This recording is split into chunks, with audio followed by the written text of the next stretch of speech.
Welcome wanderers to Wanderlust Stories, a place where the world's most fascinating Wanderlust stories come alive. My name is Wanderlust, and today I'm taking you to a place that feels like it was painted by the gods themselves, Santorini, Greece. Sun-bleached rooftops, brilliant blue domes, narrow alleyways, and sunsets that stop time itself. But as I discovered, not every path in paradise leads to beauty. Some take you places you were never meant to find. I had gone to Santorini alone. It was my first solo trip. After years of burnout, missed birthdays, and postponing life for work, I finally did something for me. I booked a boutique hotel carved into the cliffs of immersive, complete with a private balcony overlooking the caldera. It was paradise, the kind of place where time blurs and the days melt into warm light and sea air. Each morning, I'd sip Greek coffee in silence while the sunrise painted the sea gold. By afternoon, I wandered the whitewashed streets, browsed local markets, and snapped photos that looked like postcards. I even made friends with a stray cat who followed me back to my room each night. For the first time in years, I felt peace. Until the third day. That's when I found the path. It was hidden behind an old crumbling stone wall, just past a tiny chapel on the edge of town. Overgrown with wild figs and bougainvillea, it looked forgotten by time. I noticed it only because a local woman passing by stopped suddenly and muttered something under her breath. Her face went pale. "Stay away from the path," she warned in a thick accent. "It leads where you don't want to go." The group of tourists nearby chuckled, brushing it off as superstition, but I couldn't stop thinking about her face, the tremor in her voice. That night, I dreamed of temples in ruins, waves crashing beneath a blood-red moon, and a voice calling my name in a language I didn't understand. The next evening, drawn by a mix of curiosity and too much wine, I returned. The golden hour was just beginning, casting long shadows across the island. I stepped past the chapel and through the overgrowth. It wasn't a tourist path. It was ancient, cracked stone and dry earth, bordered by low, worn walls.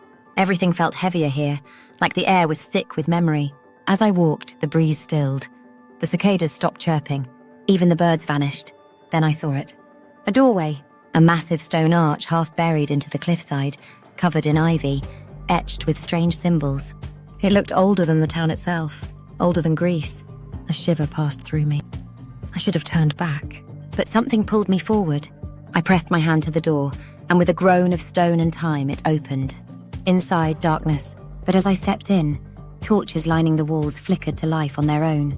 The flames danced without smoke, casting shadows that didn't move quite right. The chamber was circular, cold, silent. Then I saw her. A woman in red robes stood at the center, her back to me. Her hair was black, long, tangled like seaweed. When she turned, I froze. Her eyes were pitch black. Not just dark, void, endless, consuming. "You've returned," she said, voice echoing with something ancient. "We've been waiting." My voice failed. My feet refused to move. "I think I'm lost," I finally whispered. "No," she replied, stepping closer. "You're finally found." Then the voices. Whispers filled the chamber, thousands at once. I clutched my head, but they weren't painful. They were familiar. Flashes of lives I never lived. A sailor lost at sea, a priestess in a sunken temple, a lover watching ships vanish into a storm.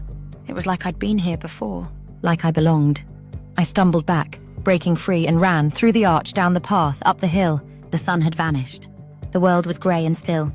I reached my hotel in a daze, feet bloodied, skin scratched, hair full of leaves. I collapsed onto the bed. Everything went black. The next morning, I woke to find my sandals missing, my bed sheets damp with salt water. The stray cat was gone. And when I asked the hotel staff if they'd seen me return last night, they said I never came back. Worse yet, when I retraced my steps, the path was gone. Where the fig tree once parted, now stood only solid rock. But I know what I saw. I know what I heard. And I know I left a piece of myself in that chamber. Since then, strange things happen. I dream of ancient chants. I speak words I don't recognize. Once, I found a smooth black stone on my pillow, etched with one of the same symbols from the doorway. Sometimes in the mirror, I swear I catch a second reflection standing just behind me. And once, in a crowded Athens market, someone brushed past me and whispered, "She remembers you." So, my fellow wanderers, if you ever find yourself in Santorini, chasing sunsets and sipping wine, remember, not every path leads to a postcard. Some open doors that should have stayed shut. And some islands, don't let go. Until next time, this is Wanderlust, reminding you, beauty can be a trap. and paradise never forgets.